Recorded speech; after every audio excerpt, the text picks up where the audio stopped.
The phone call came on a Tuesday morning while I was watering the hydrangeas in my front garden, the ones my late husband Marcus planted 30 years ago. My son Thomas's voice was clipped, businesslike, entirely unlike the warm tone I'd grown accustomed to hearing from him over the past decade.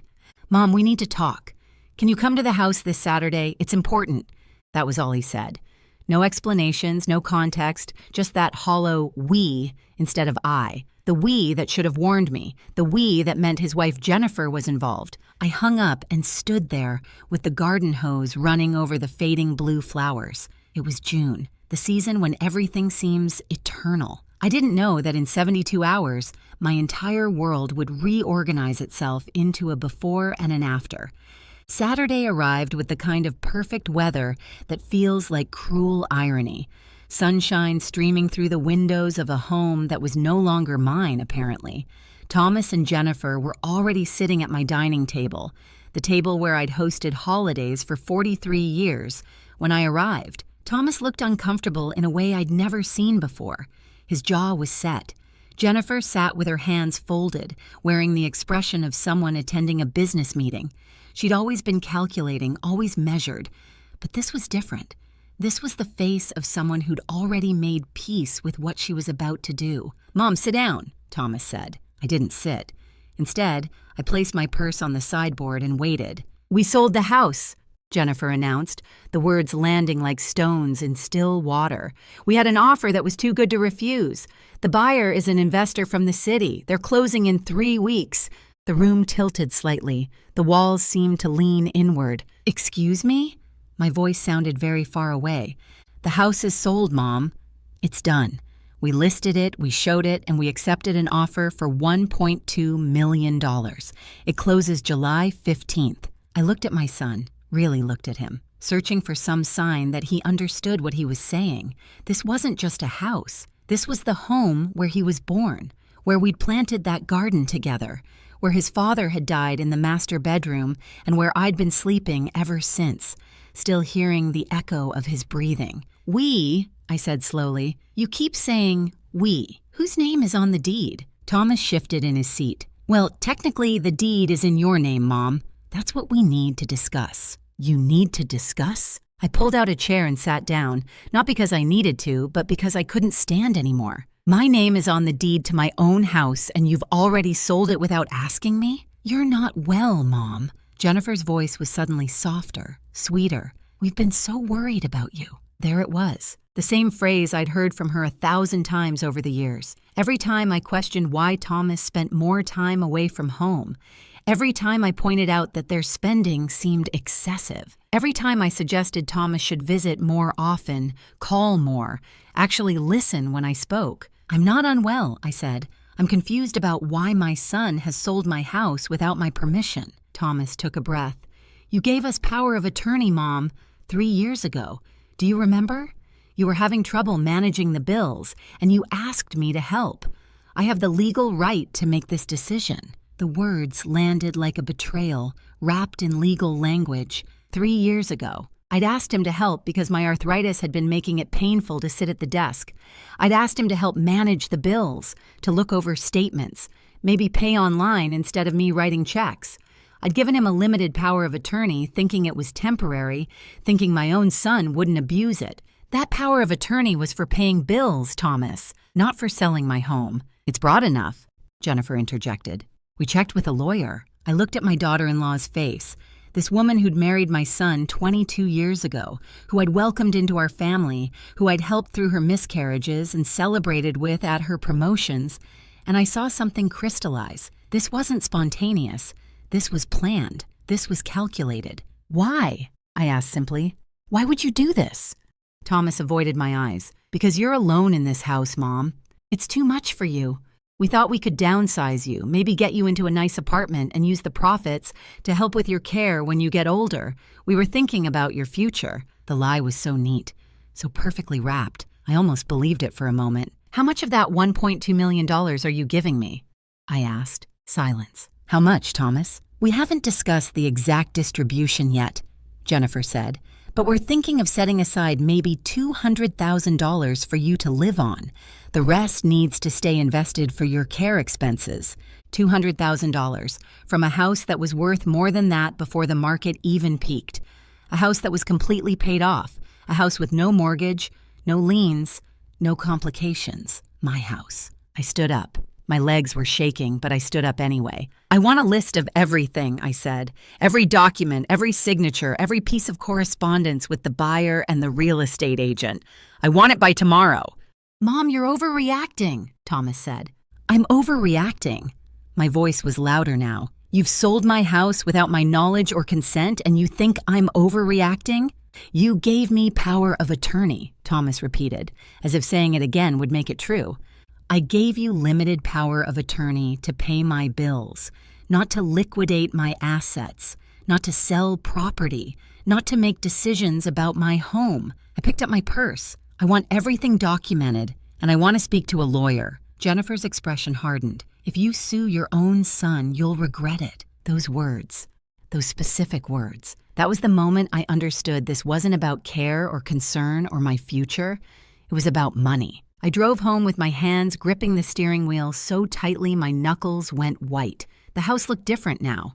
Not like home anymore, but like property, like an asset, like something that had already been divided up and distributed without my presence. That night, I didn't sleep. I sat in Marcus's study, a room I rarely went into anymore, and I opened the filing cabinet where we kept all our important documents: power of attorney, deed, will, insurance policies, retirement accounts. Everything was there, organized in the meticulous way Marcus had insisted upon. I read through the power of attorney document carefully. Thomas was right that the language was broad, but it wasn't that broad. The document specifically stated that it was for managing bills, handling routine financial matters, and managing existing accounts. It said nothing about selling property. At 3 a.m, I called a lawyer named Elizabeth Chen. Her number was in a drawer. I'd met her years ago at a community event, and she'd given me her card with a smile. Just in case, she'd said. This is going to sound like a strange call at 3 a.m, I told her voicemail, but I think my son has sold my house without my permission. I need help. She called back at 8 a.m. By noon, I was sitting in her office on the 19th floor of a glass building downtown with a folder full of documents spread across her desk. Elizabeth read through everything methodically. She was a woman in her late 50s with sharp eyes and an expression that didn't give anything away. When she finished, she took off her reading glasses and looked at me directly. "This is elder financial abuse," she said, "whether he realizes it or not, whether he tells himself he's protecting you or not.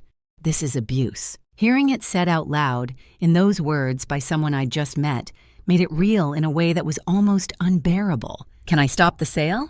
I asked. "Possibly. We'll need to move quickly. The closing is in 3 weeks, which gives us some time. I'll need to file an emergency motion to halt the sale pending a competency evaluation and a full audit of his power of attorney usage. Will it work? It depends on the judge. But I'll be honest with you. What your son did was risky legally. If he truly believed you were incompetent to manage your affairs, there are proper channels. He would have needed to file for guardianship. What he did instead was take advantage of a power of attorney designed for one purpose and stretch it to cover something entirely different." Over the next week, Elizabeth filed the motion. The real estate agent panicked. The buyer's lawyer started making threats, and Thomas called me, furious. "What have you done?" His voice was sharp. Nothing like the voice of the boy I'd raised. "You've sabotaged the entire sale. The buyer is threatening to walk away. Jennifer is in tears." "Good," I said calmly. "That was the point. I never authorized you to sell my house. We have power of attorney." "You have limited power of attorney for bill paying, Thomas, not for selling property. If you wanted to sell my house, you should have asked me, and when I said no, because I would say no, you should have accepted that answer." "Why would you say no? You're alone in that house. You're wasting money on property taxes and maintenance. We're trying to help you. By lying to me? By selling my home without permission? By planning to give me barely enough money to survive?" I was surprised by how steady my voice was. "That's not helping me, Thomas. That's betraying me." He didn't respond. I heard breathing on the other end of the line.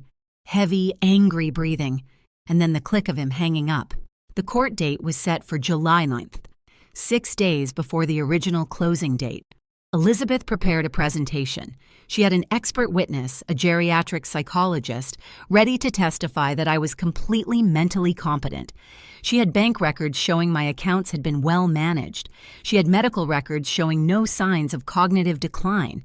She had photographs of my home showing that I maintained it well. She had evidence. But what she didn't have was what mattered most. She didn't have my son's love. The morning of the hearing, I wore a navy suit that Marcus had always liked. I did my hair, I put on makeup, I made myself look exactly like what I was, a capable, intelligent woman who was fully in control of her faculties. The judge was a woman in her early 60s. She had gray hair pulled back in a neat bun and an expression of someone who'd seen this situation before. Thomas and Jennifer were there with their lawyer, an expensive one, someone they'd hired specifically for this. He was a man who'd clearly won cases like this before. He had an air of confidence that told me he wasn't worried. Elizabeth presented first. She walked through the timeline methodically. The power of attorney, the sale, the lack of any competency evaluation, the lack of any of the legal steps that should have been taken if I was truly unable to manage my affairs. Your Honor, Elizabeth said, if Mr. Thomas Matthews truly believed his mother was incompetent to manage her affairs, he had a responsibility to go through proper channels. He would have filed for guardianship. He would have sought a competency evaluation. He would have had his mother examined by doctors. Instead, what he did was interpret a limited power of attorney as broadly as possible to circumvent his mother's wishes regarding her own property. Thomas's lawyer stood up. He was smooth. He talked about Thomas's good intentions. He talked about the difficulty of dealing with aging parents. He talked about how sometimes adult children have to make difficult decisions. He talked about everything except the actual facts of the case. Then they called Thomas to the stand. He looked smaller in the witness box, more vulnerable. It was hard to reconcile the boy I'd raised with the man who was lying under oath about my mental competence. Your Honor, he said, my mother has been showing signs of confusion for months. She forgets things. She repeats herself. She's been isolated in that big house, and I was worried she was declining cognitively. Every word was a knife. When exactly did you notice these signs of confusion? Elizabeth asked during cross-examination. Over the past 6 months or so. And yet you sent her emails just last month asking her opinion on a financial matter, specifically about whether the company where you work should diversify its portfolio. Do you remember that email? Maybe. Here it is. Elizabeth held up a printout. In your email, you thanked her for her insightful analysis and told her that her advice was exactly what the investment committee needed to hear. Does that sound like someone who was showing signs of cognitive decline? Thomas's face flushed. That was just an email. Just an email where you specifically sought out your mother's financial advice because you valued her perspective. Yes, that's what it was. The psychologist testified next, detailing the cognitive tests I'd taken. Perfect scores in memory, reasoning, financial understanding, better than average for my age. Then it was my turn to testify. I walked to the witness box slowly, deliberately. I wanted the judge to see me clearly, not frail, not confused, just a woman who'd been wronged by her own son. Your Honor, Elizabeth began, can you tell us about your financial situation? I manage my own accounts, I said. I pay my own bills. I've managed a house for over 50 years. I'm in good health, my doctor says. I'm not confused. I'm not declining. I'm angry. Why are you angry, Mrs. Matthews? Because my son and his wife sold my house without my permission. Because they planned to give me a fraction of what it's worth and call it care. Because they lied about my mental state to justify their theft. Because I trusted them, and they betrayed that trust. The judge was watching me carefully, really watching. Not the way people usually look at elderly women, which is often with a kind of dismissal. She was looking at me like I was a full person. One more question, Elizabeth said.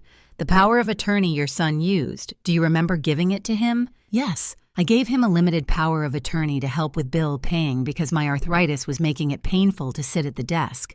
But I never told him he could sell my house. I never gave him permission. I never even implied that I wanted my house sold. When the judge ruled, her decision was clear and swift.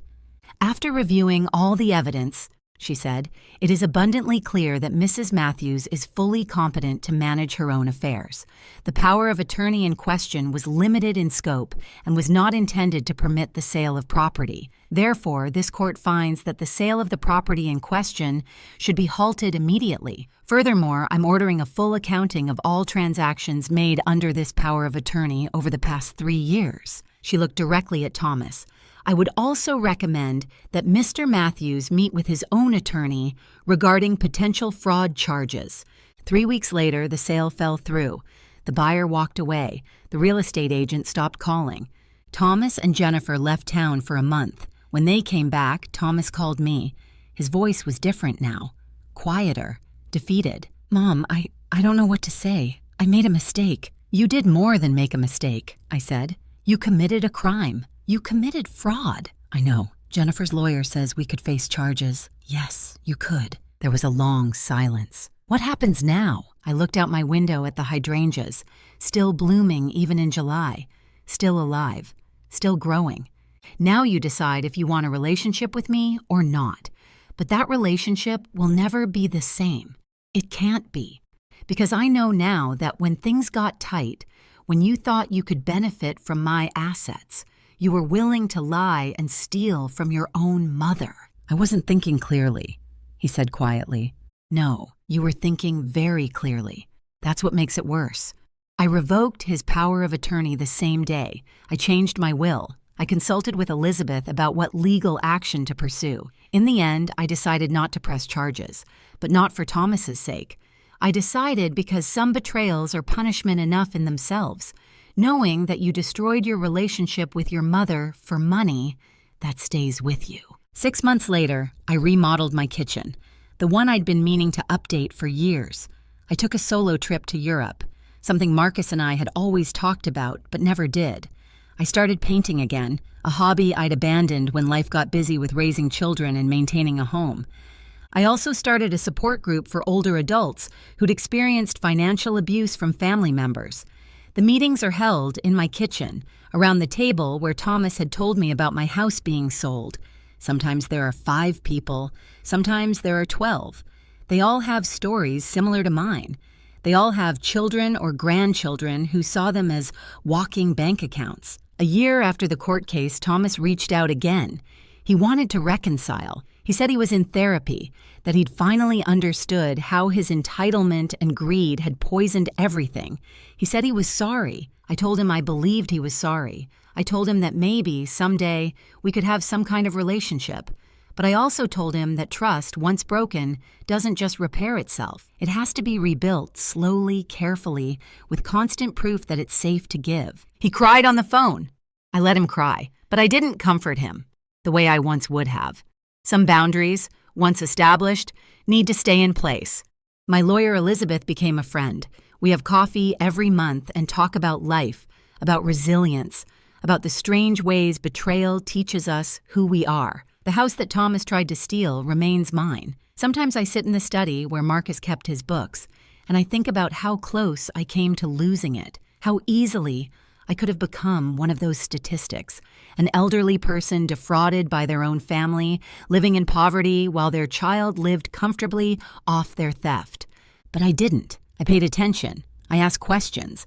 I trusted my instincts when something felt wrong. On quiet nights when I water the hydrangeas that Marcus planted 30 years ago, I think about lessons learned, about the difference between love and manipulation, about how power of attorney should be treated with the respect it deserves, about how family is not a free pass to betray someone, about how standing up for yourself, even against your own child, is sometimes the most important thing you can do.